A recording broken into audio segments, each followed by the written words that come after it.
Saints and Taegon, Chong Hasang, and companions, witnesses of faith and courage. This reflection is prepared by Father Aube Francis, pastor at St. Jude Church, Grand Rapids, Michigan, USA. Saints and Taegon, Chong Hasang, and companions, martyrs. Historical background: in the 18th and 19th centuries, Korea was a land closed to foreign influence and hostile to Christianity. Yet, without foreign missionaries, Korean people themselves discovered the Catholic faith through books brought from China. They baptized one another and spread the gospel with great zeal, building up a vibrant community of faith before priests even arrived. This growing church faced severe persecution by the Korean government, which considered Christianity a threat to Confucian traditions and political stability. Between 1791 and 1867, over 10,000 Christians were martyred in Korea. Among them, the Church recognizes a shining group of 103 martyrs canonized by Pope John Paul II on May 6, 1984, in Seoul, Korea. Saint Andrew Kim Taegon, 1821–1846, born on August 21, 1821, in Seoul, Korea, into a devout Catholic family.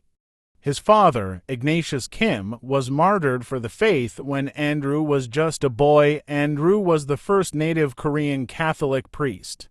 At age 15, he journeyed secretly to Macau to study for the priesthood under French missionaries. He returned to Korea after ordination in 1845, carrying out his ministry in secrecy, strengthening the persecuted faithful, and guiding missionaries into Korea through dangerous routes. In 1846, at just 25 years old, he was arrested for being a Catholic priest. Despite torture, he courageously professed his faith in Christ. On September 16, 1846, he was beheaded near Seoul, giving his young life as a witness to Christ. St. Chong Hasang, 1795–1839, born in 1795, Paul was the son of Augustine Chong, who was martyred in 1801. His widowed mother and family kept the faith alive despite persecution. As a layman, Paul became one of the greatest defenders and promoters of the faith.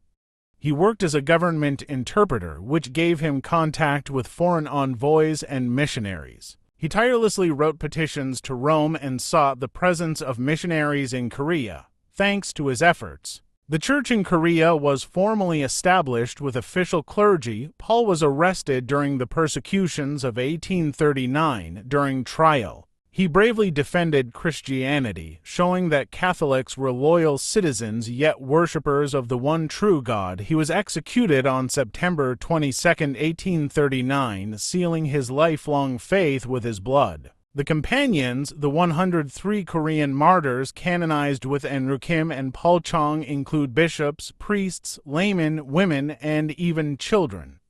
They came from every walk of life: farmers, scholars, catechists, mothers, and servants.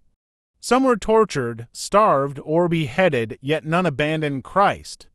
Their collective witness is a testimony that faith is stronger than fear, love greater than death. Lessons from their lives: 1. Faith passed through families. The martyrs remind us that Christian faith can flourish even without clergy when families live and hand down the gospel at home.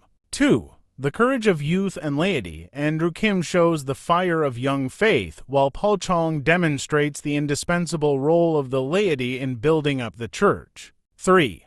Love stronger than death. Their readiness to die rather than deny Christ shows us that love of God is the ultimate treasure. For the universality of the Church, their story reveals that the Catholic faith transcends cultures, languages, and nations, rooted in Christ who unites all. Question for meditation: am I willing to witness to my faith in Christ with the same courage as the Korean martyrs, not necessarily through blood, but in daily life, in my family, workplace, and society, even when it costs me comfort, reputation, or acceptance?